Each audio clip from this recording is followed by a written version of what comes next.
is going on here? Welcome to episode 90 of Antenna Heads, where we cover the best of TV from today and yesteryear. I am Brian Cassis, joined by Cristina Arujo and Alex Arujo. How you doing, Brian? It would be so much fun if we just swerved you and talked about The Flash this week, and that intro made no sense at all. Yeah, we're I'm back. just gonna use it for another time anyway. That's right. Next week, hey, we're talking about The Flash. I didn't even realize what it was from. I just is he having some kind of attack? He's having a cerebral hemorrhage. Or I got stung by a bee. Did you? No. Oh. I said or. Is that believable? Wow. And anaphylactic shock. Gold. Dangerous. Chris, we're back. I gonna get away now from- I started thinking of the bee villain from Oh, Flash. Brie Larvin. Yeah. God. Maybe she sent a bee after you, huh? That's right. Get ready to talk about all those villains, because in a couple of weeks when we do our Flash season over covering retrospective, that didn't make any sense at all. Wrap-up? Season wrap up, if you will. Season over covering retrospective is another way to say it. Retrospective would have been fine. We're going to talk about a lot of the lesser respected villains like Brie Larvin and Blackout. I have nothing but respect for her. Oh yes, and the 5 minutes she was on screen. In First of memoriam. all, she's a fantastic scientist who created robot bees Yes, she did. that and then can make themselves into people and then kill killed people. several people. But still, the wonderful things that she was able to accomplish. I mean, Like murder. it was hard-won murder. Yes. All right. Yeah. So Hard look one forward to murder. that, because we're going to do a wrap up in a couple of episodes. But today is a very special day, because today is our second, not annual, bi-weekly, I guess is the way to say it, Or whatever. or whatever. Well, we can't guarantee that. That's true, because Yeah. it's our second in a retro series. rerun. Yeah. Yes, in a ever continuing series of retro reruns. Last time you'll remember we did Gilmore Girls, Chris's pick. That was fun. Got to experience a show I hadn't really watched. This week is also going to be fun, maybe for a different reason. Because it sucks. Because it's not the best, folks. It's the fucking best. But before we get into the show and break apart just how terrific it was, let's find out what show it was. When I wake up in the morning and the alarm gives out a warning, I don't think I'll ever make it on time. By the time I grab my books and I give myself a look, I'm at the corner just in time to see the bus fly by. It's alright, 'cause I'm saved by the bell. It's Saved by the Bell. Yes, it is. Brian's pick from 2 weeks ago, rather. Brian, why don't you tell us about why this is one of the shows you put in the hat? This is a real nostalgia, guilty pleasure type of show for me. When I was younger and I watched them, these kids were like the coolest, and you just wanted to be them. Then when you watch it as an adult, and you realize these kids were dipshits, and they were, talk about losers, real fucking losers. But the show is such a train wreck looking back, but it's such a wonderful time capsule of the 90s that you look back and you can't help but laugh and wonder how stupid we're going to look, 20 years from now. I think it's safe to say I will be the Zach Morris of 2015. I mean, everything. In 20 years, I will be doing a show called Frank Lyndon Smash. And then that'll be canceled, and I'll have a shitty sitcom on NBC that'll probably be canceled after a season. I mean, everything on the show was contrived and cliched. There was nothing really in terms of dialogue that was My groundbreaking. 2 favorite words. There were a couple of moments in the show that were somewhat mostly propaganda, in the sense of using a story to tell. Don't drink and drive. No Don't do underage drugs. drinking. No, don't do drugs. They even Johnny Dakota with the the Johnny anti-drug. Dakota.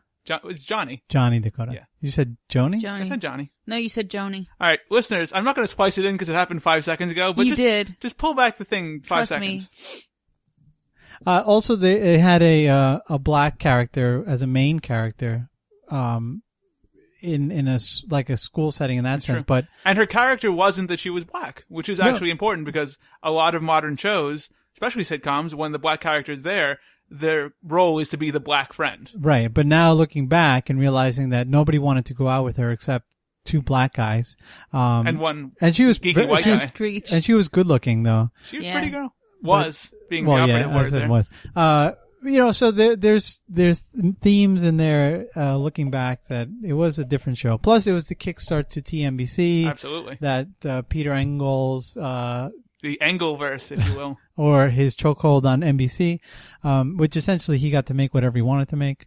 The only distinction for this is that they had the same director for pretty much every episode that was ever made. Mm-hmm. Just a few different writers, although I believe the 3 episodes that we picked, 2 of them are written by the same person. 2 were the same, and he was on this. He didn't do much else beyond either Saved by the Bell, College Years, or New Class.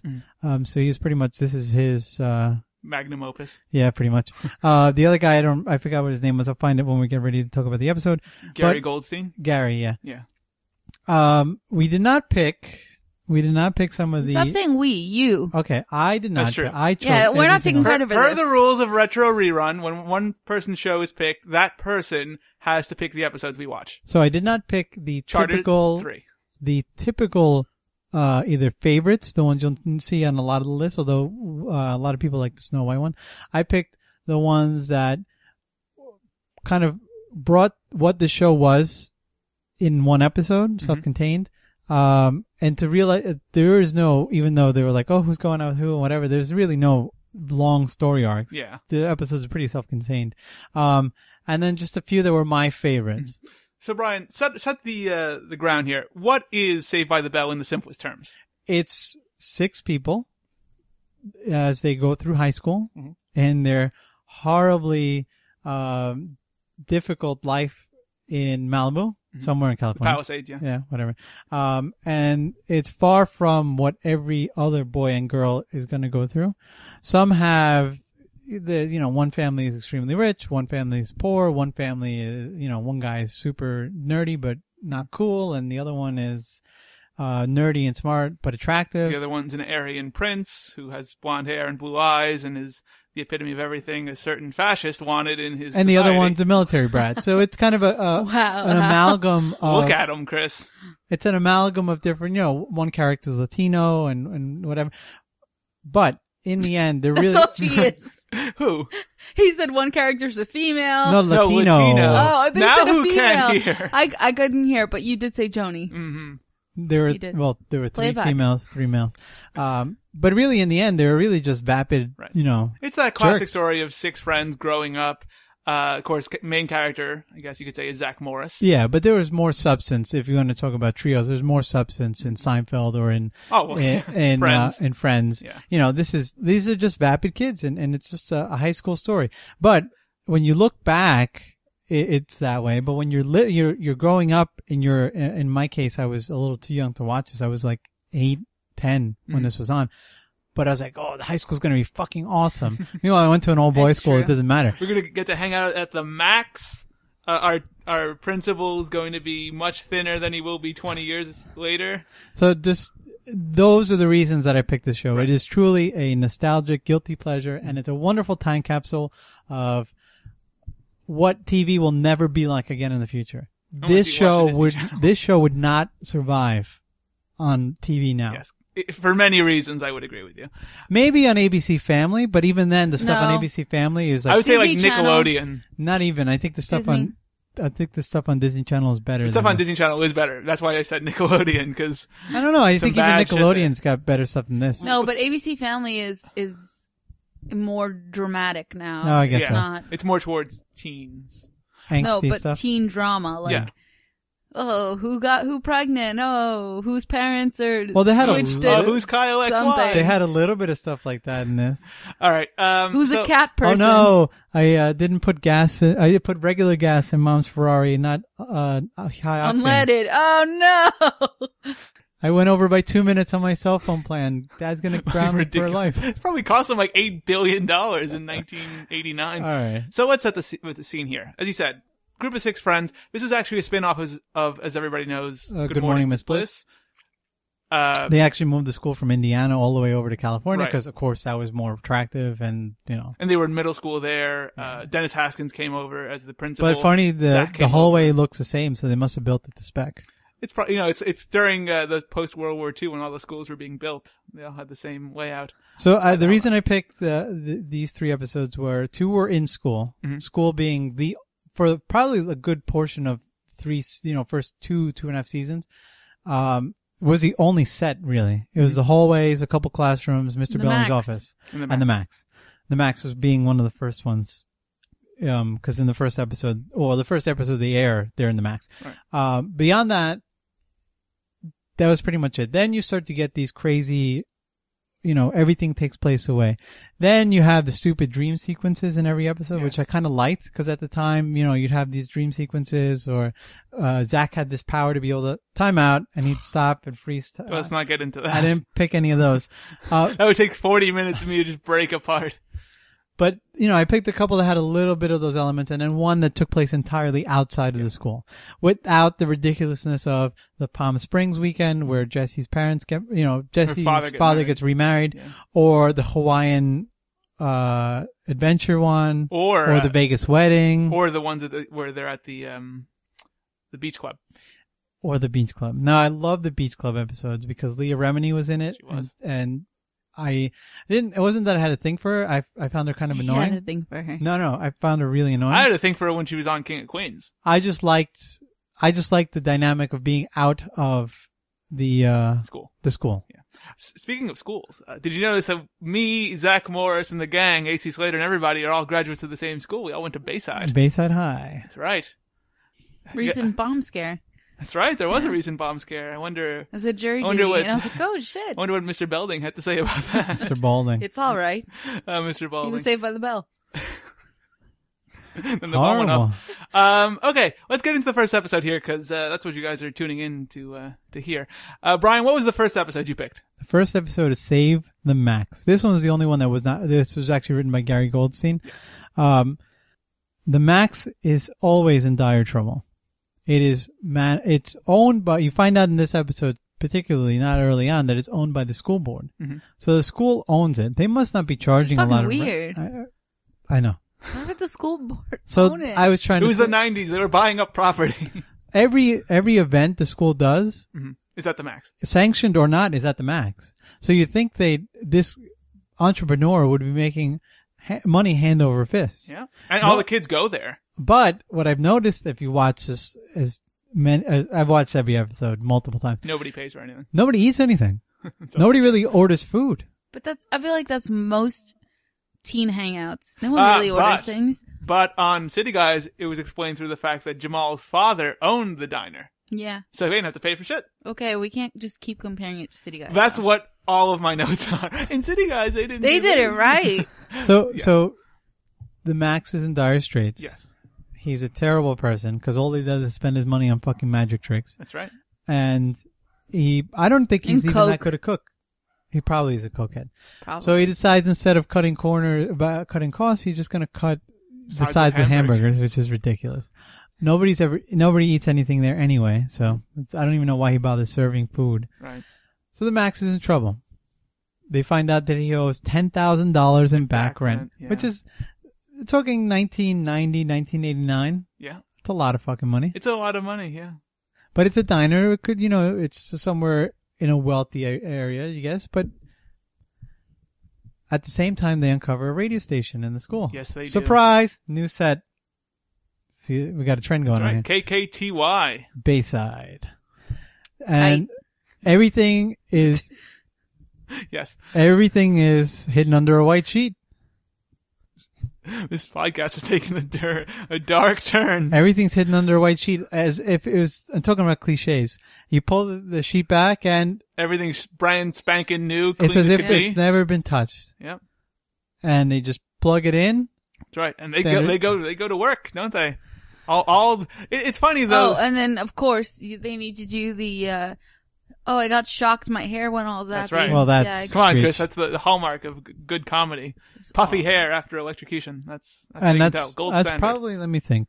It's probably like the fourth or fifth time. I think the 4 or 5 times that Screech actually gets electrocuted and his fro goes Bride of Frankenstein. Now to run the radio station, they need permission. Right. They go to Mr. Belding, who is the worst fucking principal in the history of schools. He's not great. He looks good here, though. But What's he's his face? slim. Yeah, Dennis Haskins. He's neat. Not All so right. much in the subsequent Neat seasons. and fit. Wow. He's a terrible fucking principal. Yes. He's a terrible adult because he gets connived and fucking twisted by these kids. Zach all the time. And he's don't really get it twisted. He's really bad because he's totally unfair because he just lets this group of 6 kids run the entire thing. Oh, without doubt. No other kid gets a They show. found it. No other kid gets a show, a segment, interviewed, nothing. No, that's how clicks work. You 6 each get your gimmick and you can run the radio station by yourselves and never go to class because, who goes to class anyway? There's not one, scene where they're in class after they get the radio station on this episode. But they're saved by the bell. Evidently they are. Don't you get? They all have their little things. Bell, ding. Well, Saved by the bell, ding. Bell, ding, ding, dong. Blue moon. See what I did there? They all have their little thing. Zach is the he's the the DJ. main guy, the DJ. Jesse does news. Yes. Lisa does gossip. Yep. Kelly does some weird, oddly sexual Her desire radio hour. thing. We'll talk about that. Alrighty. And Screech does some horror mystery hour thing. Which was actually pretty good considering. Screech is probably the best performer across the board on these episodes. He was by far. He's one of the best. And he's 2 or 3 years younger than them in real life. Yeah. He looks it. Yeah. I think, yeah. Sorry, I think in this, he really got to do whatever he wanted to do and be weird and not whatever. And that's where most of the comedy comes from, because there's not a lot here, folks. The big thing is that No, the Slater, comedy is in the AC Slater. Big honky horn. Honky horn. AC Slater wants to do sports, does sports, is terrible at sports. Not does sports. He turns the volume off and does his own play-by-play. That's right.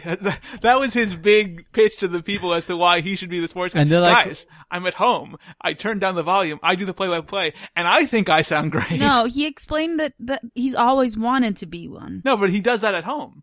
Yes, but that's how he explains that he's always wanted to be a sportscaster. To be perfectly honest, when he watches sports, he turns it. Yeah, but I don't walk up to WWE headquarters and say, "Hey guys, when I was 8 years old, used to wrestle with a giant teddy bear. Come on." It's Put the strap on KKYT. me. Let's not be they'd put the strap Tiger on. Radio. Let's not be comparing this to WWE. They're much better than Tiger Radio. So he's not good. His friends don't want to tell him, but eventually it comes out when a review in the school newspaper. by the school newspaper. Talk about conflicting Which means interests. Slater probably knows the guy and is, Slater being as juiced, jacked, and every other description that he is, could probably just kill the guy. And you probably did. Right. But he finds out via the review that he's not good. His friends were lying to him. Eventually, the friends hold a telethon to save the Max. To save the Max. Well, they find out that the school board owns the Max, and Jessie breaks the news on the air that the school board is being so douchey and unfair because they're going to get rid of our hangout. greedy. Yeah, over only $10,000. I mean, come on. Meanwhile, their parents could just write a fucking check for the $10,000. They wouldn't even blink. They raised that money very quickly. Zach has a fucking cell phone! In 1990. Don't pay your bill for 1 month. That will cover 8 years of Ed Alonzo's fucking rent payments. Guys, we gotta stay up all night to raise money. We're going to talk about all of that. Yeah. But yes, oddly enough, eventually they do raise money Maybe you should because take some pep pills. when the telethon is in a slump, Slater walks in, cock of the walk, and is able to, over the radio, encourage people to donate more money with his wonderful orating skills. Did you see it at the end with this big speech that he's giving? Not only after he finishes, as he goes, "All right, calm down, guys. We have to see if they give money." So he built up all of his excitement, anticipation, with everybody in the Max who were asleep before this, and then he's like, "All right, calm the fuck down. Let's just see if they give us money." Yeah. Not only that, but He's humble. yeah, he's humble. When he's giving his big speech, he's not so much talking into the microphone. He's talking at the He's microphone. talking directly at the microphone like it's a person. All right, everybody, listen up. I'm AC Slater, and I've got something to say. Quiet, gentlemen. Quiet. Shh. Now, look, I used to move around a lot. I never had a place I could actually call home. Till I came to Bayside. And now, for the first time, I have real friends. And a cool place to hang out. It's kind of like a second home. Whenever I'm bummed, there's always someone here to help. Now, I know it's late, and everyone's tired, and the easy thing to do is to quit, right? But hey, quitting never works. Right. Look, guys, we can't give up.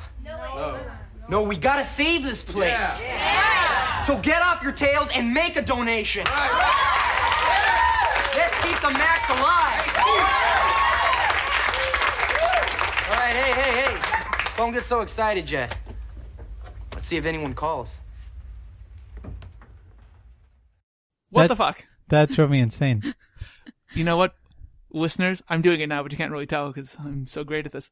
I think It you wasn't should. very close to his mouth, though. No, No, but it he was was like- pointing at it. Like, He he's like, had it look. like arm's length and was just talking He to obviously it. doesn't understand how the radio works. And not only There's a that, reason he's not a good sportscaster. not only that, but there was a song on.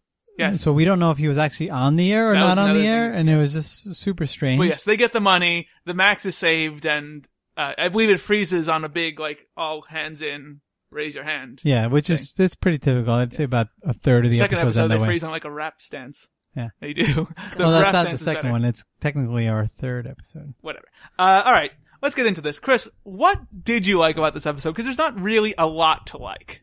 Who did you think was a shining star in this dark, dark abyss? I'll just cut out all the Cricket. dead air. Cricket. Because I said, I think Dustin Diamond does a good job as Screech as being the funny foil. For the most part. I didn't think the whole plug-in, get yourself electrocuted, big fuzzy hair was funny, but No, I that think was some of his like- lines are comical. That was slapstick and whatever. Anything, Chris? I like Lisa. Yeah? I didn't realize that I'd like Lisa, but I like Lisa. It's interesting because originally that character was supposed to be like a Jewish rich girl from like Long Island. A Jap, if you will. Jewish American princess. Got it. This show was already like Got it. Hey, listen, you took it yelled down at that by way. the UN, so we're doing all right. I didn't take it out. I actually raised the volume on it. But you know, they like Lark Voorhees so much that they gave her the role and they changed it. And she's really good in it, I think, for She the most is. part. No, she's very good in it. She's one of my more favorable characters, I should say. But like I said, it just seemed The weird. acting was just awful. Oh, it's terrible. Zach was awful. Zach is From really the very bad. beginning, when he's like finding stuff, like there's so many times in the 3 episodes we watched where he'll like choke a line, Mhm. like he'll mess up a word and just keep going. Because, you know, there's no second takes. Nope. No, there weren't a lot. And if you look at the production codes and dates, a lot of these were they were churned out. Again, they don't make TV like that anymore. The worst thing is, like, he has no understanding of when to pause or add inflection when he's giving a line. Yeah, but it's the same thing with Slater. When he's giving his whole speech, there's this weird part where he like paused, where he like shouldn't have paused, and part where like he should have been emphatic and he just wasn't. I still think Mario Lopez is a better actor, at least in this episode, than Mark Paul Gosselaar. I would say. For all the actual time he More had believable as a human. in front of the camera in terms of Miss Bliss as a younger kid, Mhm. you'd expect him to be the better, or in terms of acting, you know, because Lisa was also on Good Morning Miss Bliss, She was. as was Screech. Screech And Dennis Haskins. and Dennis Haskins. But Dennis Haskins, being an adult at this point, you know, was probably acting in other things. He's got his hey down. But the two best actors are Screech and Lisa. Yeah. And it should be Zach, because they again have the He's the most lead. experience. That's true. Well, I'm just saying they just have the most experience in front of the camera, and he is absolutely terrible. He's really bad. And I noticed as I got older and watched it, he sucked as an actor on the Good show. head of hair, though. He did have a good head of hair. I mean, solid coif. And it was weird watching them grow up from this episode to the other one. Yeah.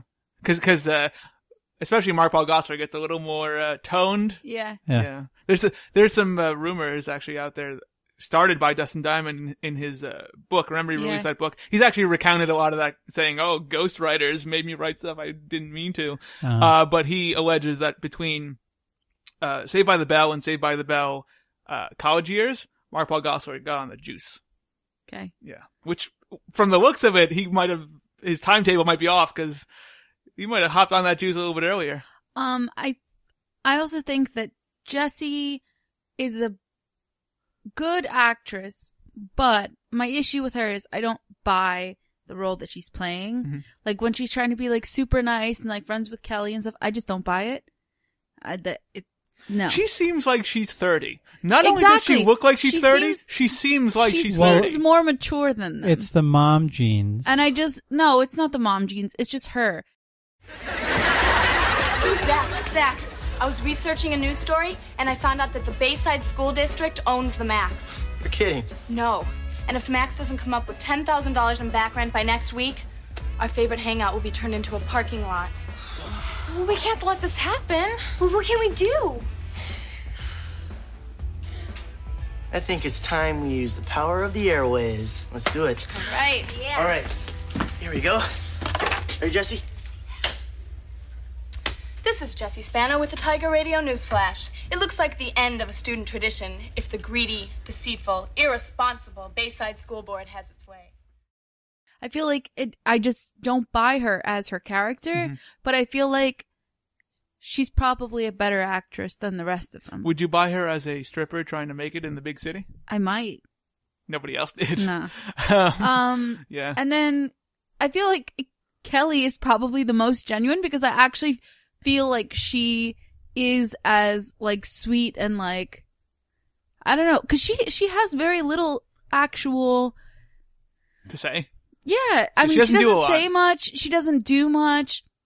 She's very shy, very reserved. But I feel like that sweetness, that like kindness, I buy it from her. Like she seems likable. Yeah. Yeah. She seems like the character she plays. It doesn't seem like she's putting it on or anything. And also, fine dresser. Did you notice? She probably had the outfit of the episode where she had this like, best I could describe it as like flowery singlet underneath a denim jacket.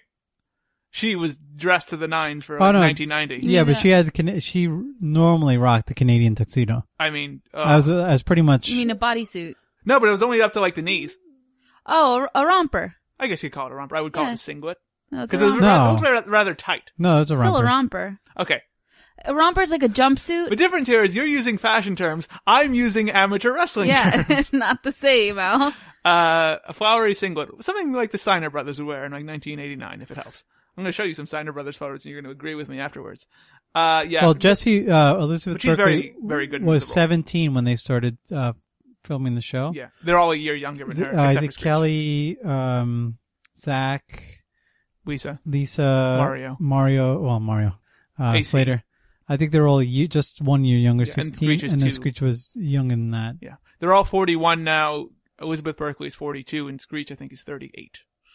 Let's talk about some of the stupid parts of this plot, because a big part of this plot, maybe a third of it, is Zach trying to convince Mr. Belding to support them in their protest against the school board, because decades ago we find out that Mr. Belding went to Bayside, was the DJ, and he's the reason that KTY, right? KKTY.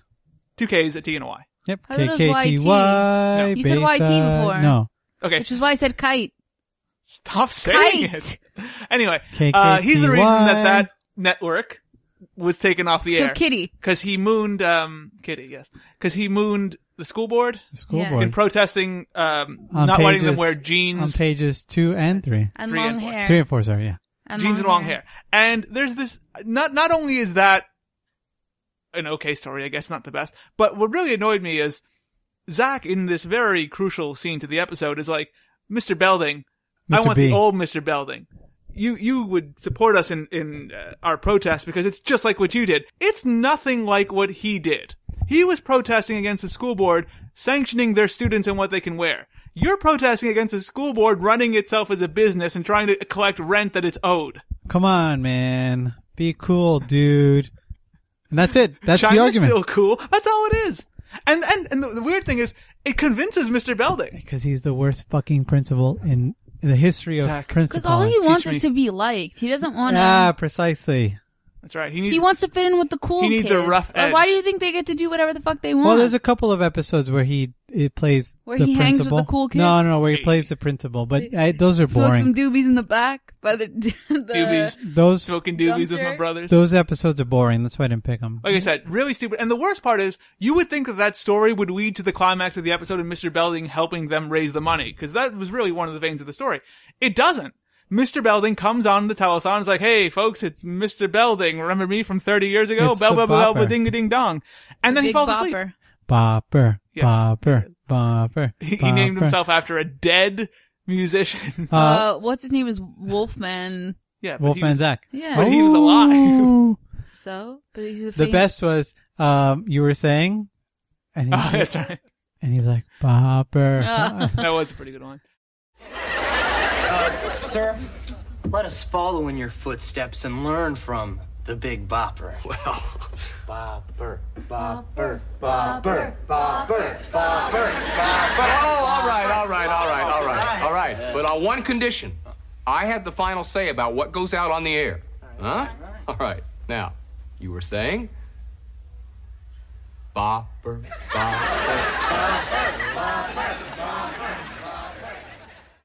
Oh, God, this But fucking again, show. totally stupid because it doesn't complete the story that you're telling there where this resurgence in Mr. Belding leads to them succeeding. Same thing goes for the whole Mario Lopez and his friends lying to him storyline where the friends didn't apologize. Mario Lopez didn't realize that his friends were trying to help him. Nothing is resolved there. Nothing. There's just these giant plot holes left. There aren't there is no hole. It's like it's like a galaxy of fucking space to ride through your fucking whatever through. That is a sentence. It's just stupid. When you die, that sentence will be carved on your headstone. There'll be no headstone. I'll be cremated. It'll be carved on your urn then. No urn. I'm just gonna have Dana dump my plastic box somewhere. My plastic space tube. Push it into that galaxy whatever that the it show is. created. Yes, illogical in many ways, really poorly written. Not very funny, I thought, was the big issue, because it's a sitcom for teens. It should be funny. It should have some laughs. No, the Very funny is more the irony in terms of, what I always liked about this episode was the radio station. They self-policed. They had control over everything that happened. They were terrible friends in that they couldn't tell their own friend that he was not good. They could have just said, listen, you're not as good, but maybe we can help you out. Mm-hmm. Right? Because everyone else seemed to be a fucking natural talent at this. Then the other side too is that their ideals are so childish and dumb. It comes from someone that's been so coddled in life. In terms of looking back and seeing what fucking losers these people were and not realizing whatever. You know, Jessie's a feminist and she stands for the environment and all this other stuff, but fuck you guys for taking away the Max and But she our still only place to hang probably out. used aerosol, Damn Hold that hair in place. That You sure Aquanet. did. The funny thing is, it occurred to me in the scene where, you know, it's that big ending scene where they're having the telethon at the Max and everybody's asleep. You know, they do the cut and everybody's asleep and they don't have the money yet. You know, Max is having to pay for the electricity and the heat to heat this place. You're making his bills worse, folks. Not the heat, the fucking telephones. Do you know how Also much it must have cost to have, what was that, 8 telephones? More or less, yeah. That's what I was thinking going, the fuck, they spent probably $5,000 on telephones alone. And not only that, but even if you do raise the money, which they do, the business practices that got him in this hole are still going to keep him in this hole, you know? He's still going to go into debt. enormous burgers. He's a fucking terrible business person. And like I said, he spends most of his money on magic tricks. All right. And Coke. A couple of innocuous things before we wrap up on this Oh, just a episode. couple? Just a couple, because I'm gonna hold myself back. Well, I'll give you one of mine. Yes, go ahead. When this was a whole show thing, the fact that his office was just accessible in the hallway drove me insane. Because any school would have at least a secretary, and she'd say, "Oh, no appointments." I mean, everybody saw Ferris Bueller's Day Off. You know, the principal's office is within an office, right? It wouldn't be accessible in the hall. At one point, And that is true. Not if he's Karen Noble. But Karen Noble's Doesn't office. even have an office. No, her It's her office was the homeroom. classroom. No, but It was she, so sad. No, but she would meet you in the classroom. No, but like her like PA system was in the classroom. Yeah. Oh, that's right. The front of the classroom. Oh, then Weird. I take it back. Man, those inner city schools don't have a lot Yeah. of room. Well, this school should afford to be able to have That's a true. fucking There should be separate 6 building for offices in him. between. He should never see these kids. Okay, first of all, it feeds right into his MO, which is to get closer to those kids. Which You're which right. is super This creepy. is probably like a janitor's closet that he decided, oh, fuck it, I could fit a desk in here and some This'll shit. work. A file cabinet that has, well, how many students' information can it fit? Right. So at one point, not Lisa, Jessie comes up to Zach. I've never really seen this episode before at this time, this show rather before this time, so you have to give me some leeway here. That's fine. Jessie comes up to Zach and is like, Zach, I found what you've been looking for. And Zach goes, a peephole in the girls' locker room? Yep. Arrest that man. He's trying to like peep into teenage girls. But he's a teenager. He's so. still invading their privacy and committing a crime. No, he isn't. Yes, he is. He made a joke. But he intends on committing a crime. Arrest that man. There's going to be a long line of arrest that mans in this episode, so don't worry. That's a thought crime. The one funny thing that I laughed at, it's a thought crime is another one that will go on his urn. One funny thing that I laughed at was Screech says that in order to tell AC that he sucks, they should wave a skunk in front of him, and that little repetition of wave a skunk made me laugh. Yes. I thought that was stupid. I thought it was funny. The weird black nerd goes, "Oh, they should wave a skunk in front of him." No, there's a wave a skunk in front of him. With his Fred Sanford. Yeah. And then it's in the article Fat too. Albert. No. Fat Alberty. And then Just say hey. and then you're Robin Thicke. What is going on here? Yes, and then it's in the article also. So Yeah. I like that little thing, but again, overall, poorly written episode, Oh, come not on. great at all. What's your rating on this, Brian? Oh, 7 out of 10? No, this is a solid 2.5. Chris? 1. I had this at a 1.5 because I laughed at a couple of things, but that was about it. I'm talking didn't in terms of the show itself. I'm rating in terms of my enjoyment of the show. And, I enjoyed it. Again, more for me nostalgia than anything else. Yeah. I understand what you mean in terms of nostalgia, because really, this was the teen show that started the teen show. And the thing was, this was my teen show, right? When I watched the other ones, I had already seen, this is whatever. I liked it. I liked it growing up, but I was a little too young for it, so I was more into it when they got to the college years. Right, and the college years sucks. So, but I like the college years. And I've because seen every it was- college year episode like of them. 8. No. I think they canceled it after half a season. But I think they had a total, I don't know. It was a half season though. Yeah.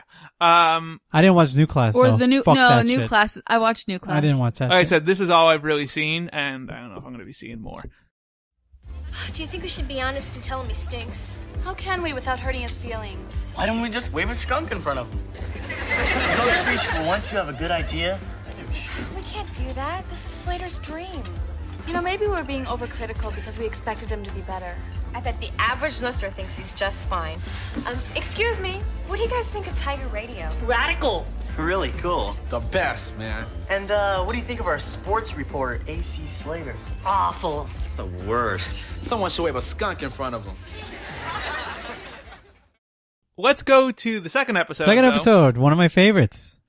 Completely out of the classroom. This one was filmed much later, but aired much earlier. Mystery Weekend. Yes. Lisa Turtle wins. Also, awesome fucking name. Lisa Turtle. Oh. That's right, Mystery Weekend. I'm like, sounds like a No, great go title. ahead. So Lisa Turtle wins 6 tickets to this murder mystery weekend at the Loss of a Nail. Do you remember she broke her nail dialing so many Yes. times? Yes. Yeah, okay. And they, as the gang, go to this house and they're determined to solve the mystery Knockwood Manor. Look at my notes. because there's $500 in prize money, which is big bucks for fucking who? These people don't need Billionaires. $500 fucking dollars. Not only that, but They're kids. she's wearing a watch Chris. that she bought, and she goes, "Oh, Daddy will find out when he gets the Visa bill." And Mark Paul Gosselaar's hair must cost $1,200 a month to maintain. Easily. Come on. Easily. Come on. MPG is spending some cash on his coif. Things were cheaper back then. Fine. $975. So it starts off as innocuous fun. The piano player gets poisoned, but not after the bitch French maid pours a drink on Jessie. Please. And she's right. like, "What?" Because they're dating. Yeah. The maid and the butler. Or the maid and the piano player, I should say. Yes, correct. So then all accusations point to whoever, and then the plot starts to thicken. Especially when the host dies. The host dies. Or rather disappears. Nobody dies, but whatever. But the host disappears, and then the game is over. We have to call the real police, and then the real police show up, and Zach figures out that the game never ended. Right. And realizes that Lisa was actually In on it. implicit in it, and she was taking part in it, and he solves the mystery, therefore wins the $500. Which is especially important because Zach was the main suspect there for a while. Right, because they pinned it all on him because he was the last person to see Lisa. Lisa, being a total bitch, planted evidence on him. On him, right? She planted the old lady's pearl necklace and her gold watch, and he solved it. And then everyone's like, "Yay!" And it's all done. That's right. This is maybe a worse episode than the first one, I think. I would say so. This was my favorite of the bunch. Oh, there we go. Yeah. Differing Poor man's opinions. Clue. Chris, you like this episode so much. What'd you like about it? Because it's poor man's Clue. That's true. But it's like really poor man's Clue. Well, remember, keep in mind the target audience, keep in mind the time period and all that stuff. All right, where do you want to start? You want to start with the French maid? Sure. Who was like... She's as French as I am German. She's as... Yeah. And that's another running thing through the show is that awful. Bad acting. No, the acting is horrible. Yeah.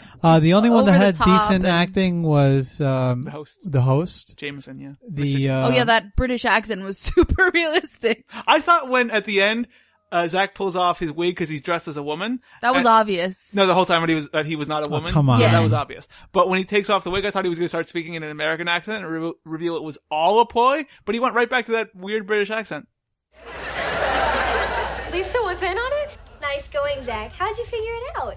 Well, I knew how you got out of the bedroom when we found the secret passage. But I didn't know why until we went to Mr. Jameson's office and found this. See, only Lisa Turtle drinks a mango tonic with a kiwi twist. Well, that's right, but she wasn't drinking alone. That's right. She was drinking with the killer. Wait, there's lipstick on that glass. So the killer must be a woman. Then Jameson was there with Lisa and the other woman. Well, see, that's what the killer wanted us to think. But I found one of Mr. Jameson's cigarettes with lipstick on it. So either Jameson gave the other woman a cigarette, or Jameson is the other woman. I give you our murderer. Brilliant, Zach. You figured out that the game never stopped. Yep, and I'll take that prize money now. Of course. Congratulations, Zach. You have won $500. You have made it off the island. Sorry I made it look like you killed me and your friend. Really, they make him look like a double murderer. I would be upset, even if with the $500, especially at my friend Lisa, who planted evidence on me. Drinking Another her thing, mango tonics. it wasn't With mango. a kiwi twist. Yeah, it was mango. Yeah, it was a mango tonic. With a kiwi twist. Notes. You were saying. You're not going to drink that, are you? And there's no fucking alcohol in it. I thought they were implying it was gross. alcoholic, and then at the end, she drinks one, so I'm Yeah, like, there's no, it was was like, Mr. Jameson trying to like ploy her with liquor? What's going on? yeah. I didn't like that all of the set looked super fake. Should we say ply? Yes. Super fake. Like all the paintings on the wall, they all looked super fake. Like get some realistic looking props there. Not for nothing, Prop but department. keep in mind that they filmed only this episode there, so that this was a big expenditure for this show. They couldn't reuse any of it. Oh, You well, could get and those to be props. fair, 2 episodes later, Zach does get a suit of armor. So I guess that they can reuse. You could find those props on Oriental Trading. That's right. Well, they didn't have those back then. They didn't have Orientals Chris. back then. Yes. What did you think of Zach's acting? Because I think this is probably the second worst episode we watched with his acting. The next one is the worst one. Why do you think it was Bad? Because even in the scene where he's in the bedroom and Screech asks him what did you do to Lisa? How'd you kill Lisa? Because of course Screech is in love with Lisa. Absolutely. Mark Paul Gosselaar is supposed to be infuriated by this because his friend, his very good friend who he's had for years, is implying that he killed his other friend. Mark Paul Gosselaar. Not that he killed her. Well, first of all, made her disappear. First of all, magic ways. friends. Mark Paul Gosselaar, Max, we're getting up to some crazy business. The point is, Mark Paul Gosselaar has like no emotion in him when he's acting. None. Even in that scene. I'm not going to say that that's not filled with true, emotion. but I don't necessarily think that his lack of emotion is any worse than in any other episode. It's not as bad as it is in the next one we're going to talk about, but it's worse than in the last one. It's heightening. It's building to that climax of really shitty acting. Again, I thought Screech here, very funny. Very good lines in this. There's the one where the old lady whose pearls, Yes. Zach is found with. It's right when Zach is wrapping up and he's like, so the killer rigged the battle axe. And Screech is like, leave Mrs. Binkett out of this. You see, it all ties together. After the butler and the piano player were murdered, the killer knew we were close. So he stole the necklace and rigged the battle axe. Hey, leave Mrs. Binkett out of this. It was well delivered. Yeah. And even when when he finds out that Lisa's missing and his whole, oh, Zach, you fiend, what did you do with my future wife? Yes. That was funny too. He's good at delivering outlandish lines in a funny way. No, he's a good actor, and Lisa's a good actress, and, at this point now, Jessie's starting to become at least a better actress. Kelly's gotten to be a better actress. Even AC, Mario Albert Lopez. Clifford, yeah. They've become better actors, and Zach is just not good. He's not. He's and just and not he really good. hasn't improved. No, I just think he's been... He's disproved.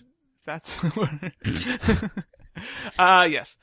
I want to also mention this because it was really apparent in this episode, but you can see it through all of the episodes, really. All of his friends are a massive dick to Screech. Yeah, they're not friends to Screech. They're really, really mean to him. No, and you got to see these other. I mean, they were actually. I'm trying to think. They were very civil to him in these episodes.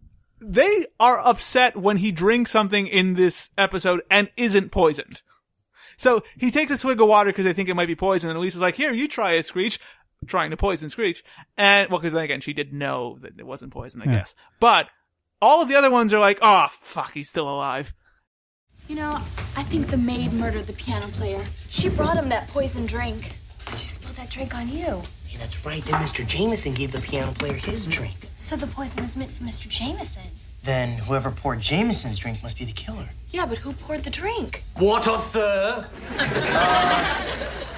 Oh, thanks. Trying to quit. Bartholomew, you may serve dinner now. Excuse me, I'll just be a moment. Don't drink that! It might be poison. You're right. You drink it. Tastes fine to me. I'll live. Darn. Jackasses! If I was Screech, I would have dumped their loser asses a long time ago. Bunch of dicks. And you find out that he was the only cool one. Mark Paul Gosselaar Not in real calls life, him a though. twink in this episode. Yeah. He calls him a twink. So? A twink is a very offensive I know. term. Now it is. Back then it was like, oh, nobody knows what that shit is. I mean, That got by the censors. they're all huge. Jessie in this episode, right when the host, Mr. Jameson, is like, all right, party's over, go home because there's a real killer on the loose. Screech is like, oh, let's get out of here quickly. And Jessie smacks him because he wants to get out of here. And they cut to a scene where they're all getting ready to get out of there. It's like, you bitch. He just wants to leave quickly. You don't have to slap him. He's an okay guy. He's the only funny one between all of you. Go kiss Slater and then call him a pig. Yeah. They're all egomaniacs. That's what I like about the show. So and hate sad. at the same time. You can relate to it. Yes. Getting back to the maid for a second. This is the second arrest that man, or I guess arrest that girl. She basically teases statutory rape on Zach. She walks into his bedroom and is like, oh, Monsieur Zach, oh, let me fluff your pillow. And then just starts hanging on his body. And is like, if you kiss him, I have to call the cops. No offense, wouldn't you? Kiss that maid? No. Kiss Zach? Fluff his Yeah. pillow. Oh, I would fluff his pillow and not kiss him because that's what I meant. No, like legitimately, throw her in jail. There's something wrong there. Hello, boys. I've come to turn down the beds. Well, I turned down the bed, too. The floor's much better for your back. Oh, I'd like to make you more comfortable. May I fluff your pillow? Oh, fluff away. The bed's really hot for Zach. Come on, Screech, it's only a game. She's just acting. Oh, good thing, too. She's a lousy maid. La la, Zachary. Oh, you are so adorable. Dinner will be served shortly, but I see you're already having dessert. Oh, poof. Au revoir, mon petit. Why must you torture me so? Ooh, you better be careful, Preppy. The last guy she liked wound up dead. I know. But what a way to go. Chris, anything you want to add here? No. Well said. Brian, anything you want to add? No, it's just, like Chris mentions, it's poor man's clue is probably the best way to say it. I like this episode for that. It's got its own little self-contained thing. It's fun. You're out of the school for a change, which I like after a while. And it's just one of the episodes I remember watching, enjoying a lot. Mm-hmm. Looking back and realizing how fucking stupid it is. Mm-hmm. You know, but I've seen that a bunch of times anyway. A lot of good outfits in this episode, though. Lark Voorhees is wearing a beautiful suit when she walks in. It's like every color. It looks like one of those like parachute things that they have at like Mommy and Me On her shoulders. Oh man. Oh yeah. What a and then Mark Paul Gosselaar comes to dinner in this awesome green suit. It's the same suit. I was going to say same suit from Rockumentary. Oh, I didn't see it. I've actually seen parts of that episode. That episode was almost entirely done in dream sequence. Yeah. Basically, but yeah, it's a behind the music with this band that they started. Zack Attack. See, they beat the Simpsons to it. They knew what they were doing.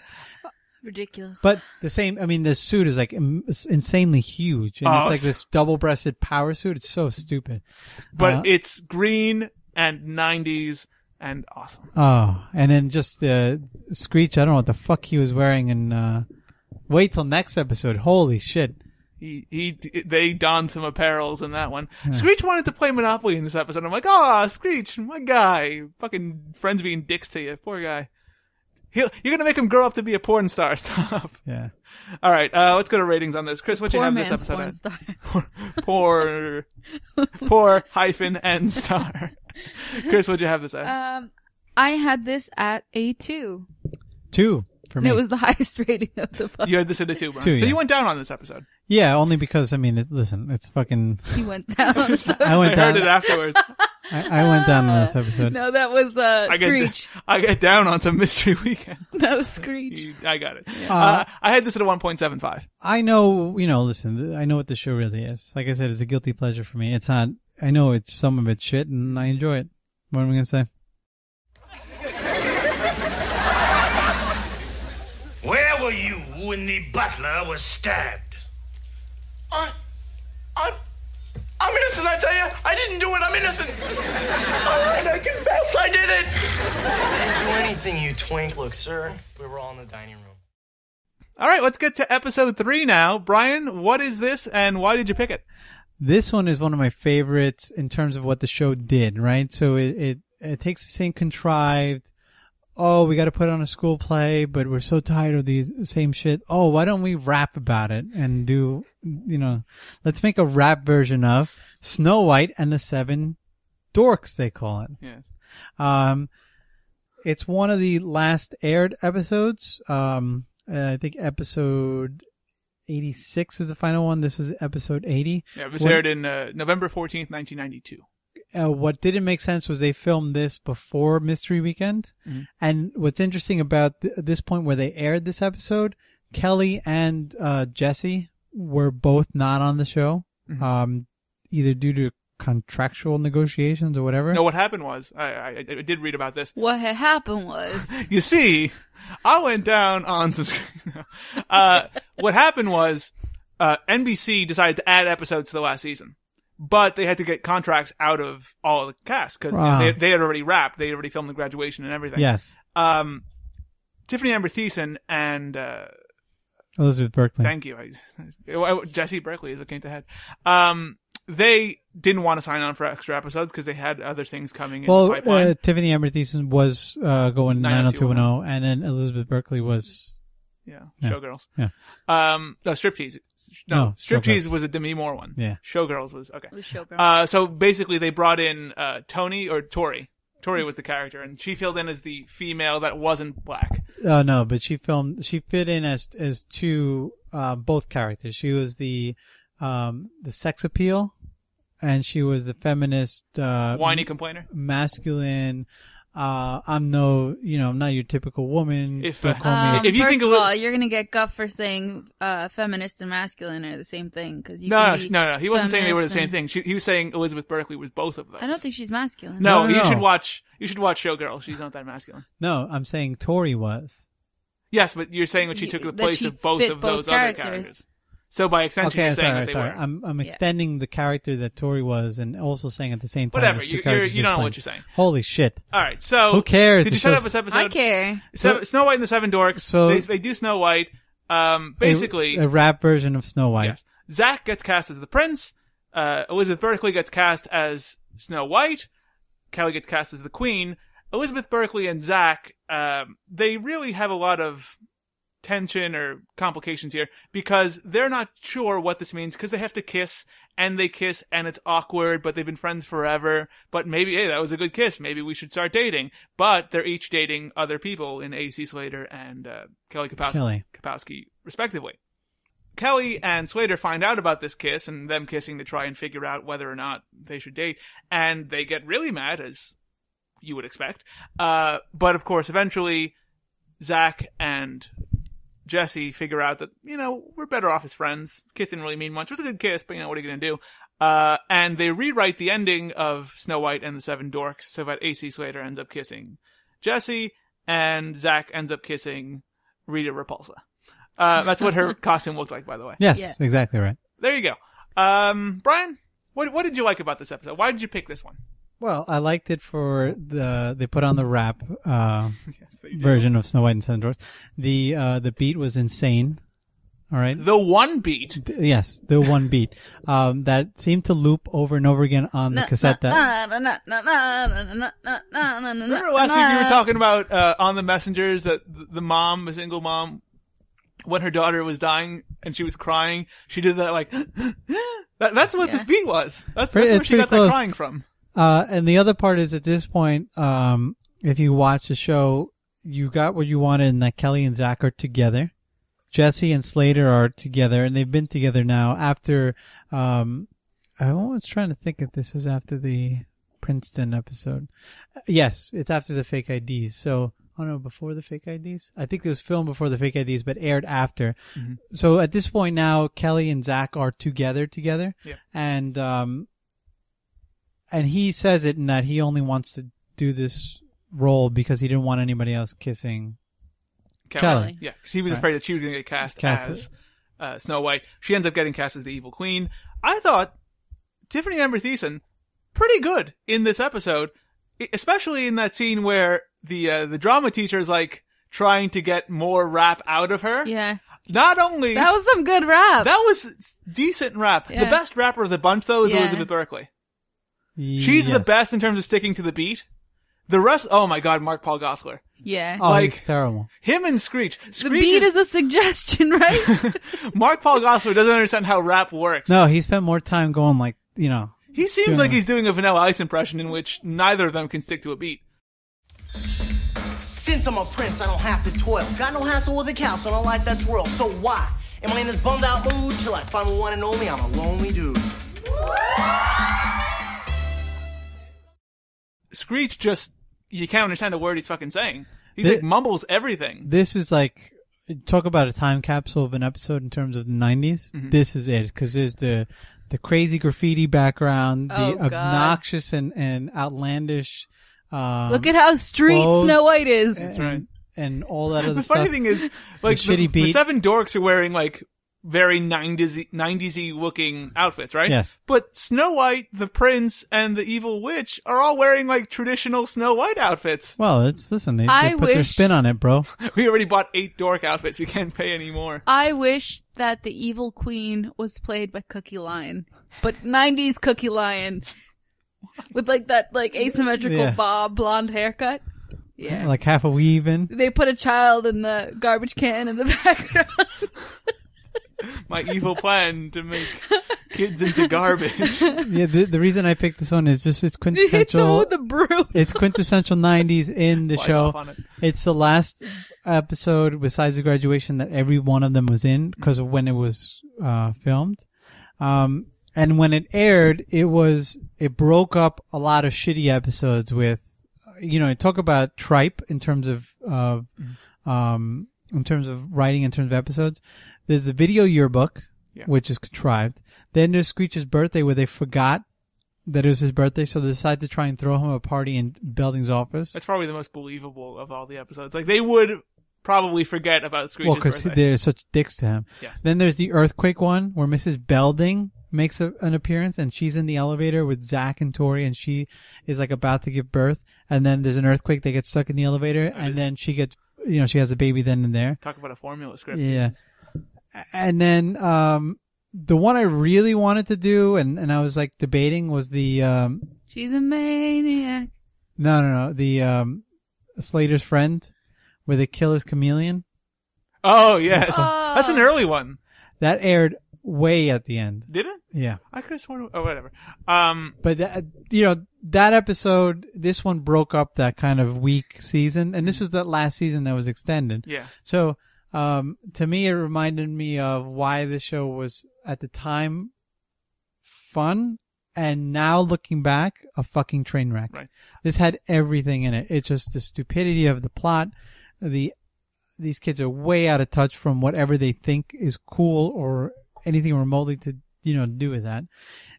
The principal calls them into the office to yell at them for bailing on opening night to this wonderful production of, the drama club presents, whatever. The house is sold out. What am I going to do? Every dork in town is going to be here. Yeah. That was a funny line, though. Give Dennis Haskins that. Mark Paul Gosselaar, as I said before, this is where he hits like the zenith of bad acting. He, at this point, just did not care. I can imagine. It's quite evident in his performance. He did not care. And it's funny that they filmed this episode actually earlier than the Mystery Weekend, in that his acting was, and this is just so piss poor. He just missed every, there's no inflection, no emotion. The lines were fucking mush mouth, some of them. Nothing was on cue, at least. And then, to be honest, these are all one takes. They didn't do a second take. I mean, especially right in the opening, and he's going into theater class, and he's like, "Hey, I'm Bayside's greatest actor. Some of the performances I've given in the principal's office deserve an Academy Award." That's pretty much how he said it. Except I put more of a pause in there because I was trying to think of what he said. He did say Oscar, though. That's right. He's going to be on... No. Oh, yeah. He's not as classy as Al. Yeah. Yes. Not good performance. Welcome to drama class. Hey, you're looking at Bayside's finest actor. I've given so many great performances in the principal's office, I should win an Oscar.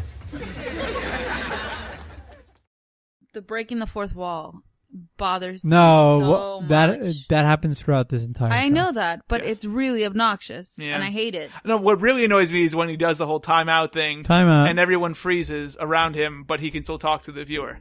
It's the kind of thing that a kid would think was cool. Well, who are they trying to appeal to, though, Chris? That's true. I understand, but right now it's not cool. There's a lot of fan theories as to what happened. As the show is a fucking figment of his imagination, that kind of thing. Probably had like a heart attack, and he's like just sitting in a bed. It's like a this vegetable. Is what he thinks. He's the best person. Everybody loves him. Everybody wants to go out with him. He has write magical some fan powers. fiction. Me? Get on that. He has a spacely cell phone that probably didn't exist. I probably could, but I don't know. Anyway. I don't know how I could write to the same caliber as this show. Let's talk about some of the stupid stuff. Hey. Don't put yourself down. Hey. What's going on in there? Have more confidence in yourself. Anyway, a couple of stupid things. Tiffany Amber Thiessen is the one who suggests doing a rap. Uh-huh. Of all the people, she would be the last person to suggest She thought it was doing a fresh rap. idea. I'm sorry. Any of the other 5 characters would be more believable to suggest a rap than Tiffany Amber Thiessen, who said it so meekishly. It's like, maybe we could do a rap? Because she thinks it's so original. She has no confidence in it. It's too original for this one horse It might town. be a little too edgy. Yeah. You might have to hear that one beat over and over again. Oh my god. Holy shit. This is the episode where the black nerd sounds just like Red Fox. Yeah. It's after Jessie does her whole feminist thing where it's like, oh, these lines are so offensive to women. They have to cook and clean. Who cares if it's set 500 years ago? Yeah. I'm going to show them how liberated I am, and does a pretty good job. She does. Rapping about women's liberation in Snow White. But then afterward, the black, Red Fox is like, sorry. I didn't expect you to do that. Damn. Snow White we take, pity on you, but to stay with us, here's what you gotta do. You gotta clean the house in every nook, sew, knit, wash. Look, you sexist pigs, and that's no lie. Treat me like this, and I'll stay at the Y. You better see the light, cause you're way outdated, and this Snow White is liberated. We didn't mean it. That's Yeah, that's that was what it was. that was a good Red Fox. Thank you. No, he was like, "Oh, sorry." Like, yeah, sorry, Jessie. All right, that was a little too hard. Yeah, no. Should have done it the first time. Yes. So good on Jessie. I thought this was a pretty good episode for her and her rapping career. Who was the worst rapper in your opinion? Jessie J. That's right. Brian. Zach. Zach? Yeah. Yeah, because even Screech had better moments. And even, I think, did AC? Slater. Slater was off the beat. Yeah, but to be fair, that kind of made sense because he wasn't expecting it. No, all these other people knew they were rapping. He's not. No, but he rapped earlier though. No. He just did the one time at the end. Yeah, I thought he rapped earlier. Because he was only in as dork number 8 to make sure that nobody's putting the moves on Jessie. So he wasn't. He's not even in the drama club, which is a shock. It was pretty bad though. He wanted to make sure his mama wasn't getting kissed. Yeah. Why does he always call her mama? Because he's a sexist pig. But it's more like he's got like mother issues. Well, he doesn't have a mom. Does he? No, he doesn't have a mom. Oh. You never see her. I'm looking for mom. Delving mama. deep in the show. See? Mental. I thought it was funny that the crowd, because there's this one point where Tiffany Amber Thiessen and Mario Lopez are talking to each other in the hall about how stupid their significant others are. And, oh yeah, I know what you're talking about. And, Mario Lopez is like, your boyfriend's so skinny and scrawny, and the crowd has no reaction. And Tiffany Amber Thiessen is like, your girlfriend's a neurotic egghead, and the crowd loses their fucking mind. Both times. I know. It's like, both times. It's like, harsh, man. But it's not, it's just about as harsh as calling Zach a skinny wimp. And like the crowd was like, no, it's on not. their hands. It's not as, no, it's not as harsh. Neurotic egghead? That's pretty much Kelly. That's pretty much, Jessie. Yeah, but good. You're calling her neurotic and you're calling her an egghead. I know, and the second time when Mario Lopez says it to Jessie, it's like, I'm pretty sure a small riot broke out in a section of the fucking those words were cutting, audience. okay? Yeah. Wait a minute. There's our proof. Wait a minute. Don't get the wrong idea. No, see, we were just kissing each other because we were so happy we didn't like kissing each other. You skinny wimp, we're through. Please. Slater, listen to me. Sometimes things aren't the way Just they forget seem. it, okay, you neurotic egghead?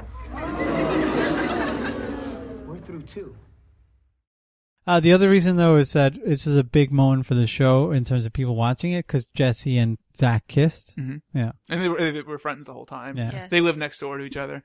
She and would it was always like, walk in through his tree. Because this is now, he kissed, technically, in terms of the way it aired, I believe he kissed Lisa before he kissed, Was that the fashion show episode? Yeah. Yeah. He kissed Lisa before he kissed, Jessie. But in the way it was filmed, it would have been the opposite. Kelly again being the fashion plate here. Did you see her in the hallway with her flower printed gray jeans that only had flower prints on the front and the pockets of the back?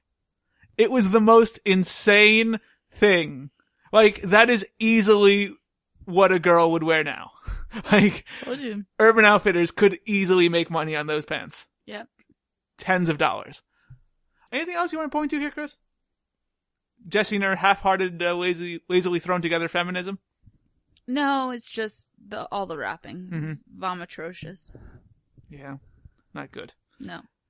All right, let's go to ratings on this. Chris, what did you have this episode? So Snow White and the Seven Dorks. I had it at 1.5. I thought it was better than the first episode we looked at because I think the relationship between Jessie and Zach was more interesting, that whole dynamic. And I thought that the interplay with the jealousy made the episode more interesting. It seemed like there was more of a story going on besides just, we're putting on a stupid play that's super original and edgy. So I liked that. I thought the acting was pretty bad, like when Jessie and Lisa are in Kelly's room and they're supposed to be studying or practicing lines or whatever, and Jessie's like, please, Lisa, you can't ever tell her. And it was like the worst acting. Like, it was like the least emotion, like reading it off a card. Please, you can't tell her. Okay, Lisa, what is going on?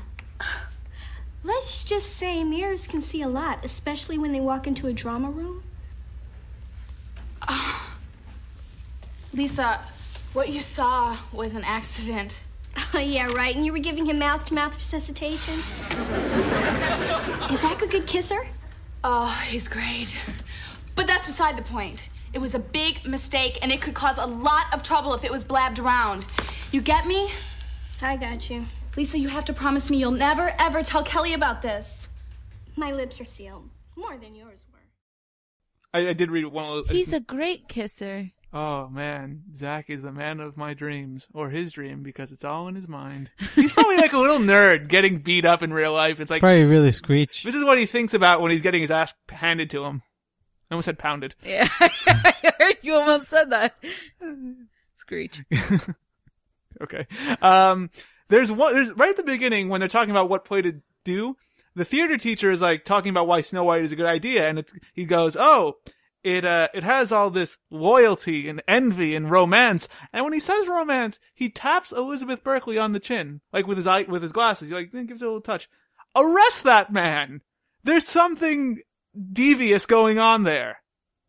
Yeah. No teacher would walk up to a student and go, "Oh, romance, tap." If he tapped him, he'd be in jail. He should be in jail. Overall, though, I thought he was a very good actor in this role of the theater teacher. I thought so too. I thought he had a lot of performances. He's that better were than the fun. Big Bopper. He was better than the Big Bopper. Bop. Brian, what'd you have to say? 2. 2. I had this at a 1 out of 5. Not a lot of comedy here, but that's what I'm going and looking for in a show like this. And I didn't really. None of them really had any comedy. And I didn't really enjoy or buy into the story of, Jessie and AC and Zach and Callie and everything. I wasn't really invested in it at all. I thought the friendship between Jessie, I thought like literally the acting between Jessie and Zach, I felt like was some of the most believable acting that they've done in the 3 episodes. Where they're talking about being in the first play when they were first acting together years ago. Yeah, like when they're just talking about how they're friends and stuff. I mean, it's not like... Yeah, it's not Olivier. It's not A class, but... It's no Cookie. Yeah. No Cookie. No, sir. These show, but the fact that there's no comedy is more because of the episodes I selected. There are more, I don't know, story in terms of that. But yeah, but I mean... There are other ones like, I was going to say Driver's Ed, but that's not really that funny. The thing is, the things that are funny watching the show are not intentionally funny. No, I'm saying in terms of intentionally funny, there's the date auction. There's the fake IDs. The dance contest or screeching. No, the dance contest is not good. Yeah. Did I say I had this at a 1 out of 5? Yes. Okay, good. The Miss Bayside episode. I'm sure Jessie had a whopper line about feminism and should probably wrap that one too. The butterfly leaves her My name cocoon. is Jessie and I'm here to say I'm the most feminist gal in the USA. Take it, Brian. Don't call me masculine or I'll cut you. I don't know how I'll grab my pistol and rifle butt you. That was a good one. Also, there's not a lot of secondary characters in these episodes. I find most of them, they have a couple of them that there's a couple of the nerds are the same. There's a couple Max of... was for a while. Yeah. Maxwell. And Alonzo. Actually a magician in real life. Very, very well-known magician in California. Did some stuff with Britney Spears. Made her career disappear. There's no rim shot, but just put one in your head, folks. They all laughed. I had to lower the volume on it. Otherwise, it would just deafen you. So. Much like the silence that came from that joke. So there you go, folks. That's our retro rerun of Saved by the Bell. I hope you enjoyed it more than we enjoyed watching these episodes. Brian probably enjoyed it a lot because, it's reliving his childhood. It's not that I enjoyed it that much. I really didn't need to rewatch these episodes. Because I unfortunately know them that well. Yeah. It's kind of sad, but... It is very sad. In many regards, it is. Just shitting on Brian. I should be the editor of the wiki page, just saying. Oh, of the Saved by the Bell wiki? Yeah. It needs some love. It's nowhere near the quality of like the Batman wiki or even the DC animated universe wiki. Those things are like top notch. Those are like cookie wikis. Yeah. Cookie wiki. That's just a word for good now. Yep, it should be. All right. So synonymous. That's right. Cookie equals good. As you all know. There you go. A lot of stuff going to be coming up in the very near future. Next week, of course, we're going to be looking at The Flash, the last 2 episodes, the first real valuable appearance of a Gorilla Grodd showing up. We're going to do one about the finale. We're going to do a single episode about the finale and some other stuff, because we're going to do a season looking back on the whole season of The Flash, 2 episodes from now. And that's also going to be when we're going to talk about some of the cancellations recently, because we know a lot of shows were canceled. If you're following us on Antenna Heads at Twitter, Antenna_heads, you know what shows were canceled, because that's updated quite frequently.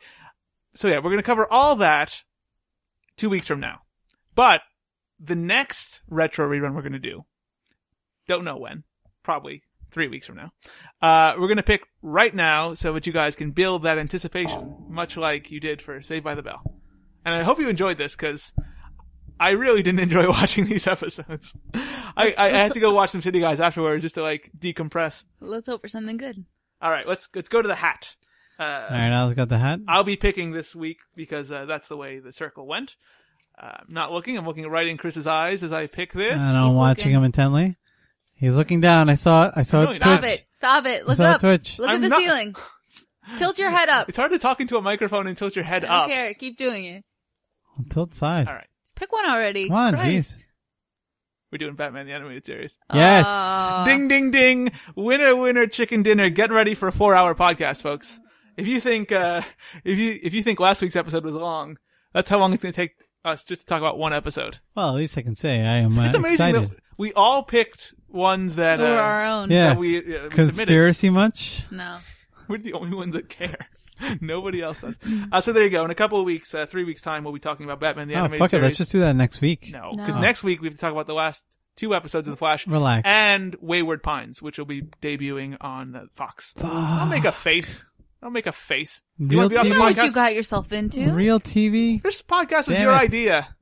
If you want, we can tag Mike in and, improve the show. It's funny and true. All right. Oh, that's the real reason I picked that one. I was waiting for you guys to tell me if I really suck, but nobody wants to tell me. The school newspaper hasn't said anything yet. We already told you sucked. We Many do it times. all the time. I know, but I'm just like Zach. I just don't listen to fucking... All right. Before we go here, Brian. Al. Ask Chris what's been going on over at chrisconkers.com. Chris, what be going on at chrisconkers.com? No H. Not much lately, but there will be a resurgence as of today. So yeah, posts. Posts be going on. Lots of posts. About beauty posts. Yeah. And then next novel? week you'll get some novels, but this week is mostly beauty posts. Very good. What's that website again? I forgot. It's chrisconkers.com. I was trying to do your I forgot voice, but like Chris Conkers. Chris Conkers. No H. I'll do the voices here. Okay. I'll do the red foxes here. Yeah, you can do a better French girl than that Monsieur Chris. No, sorry, it's Madame.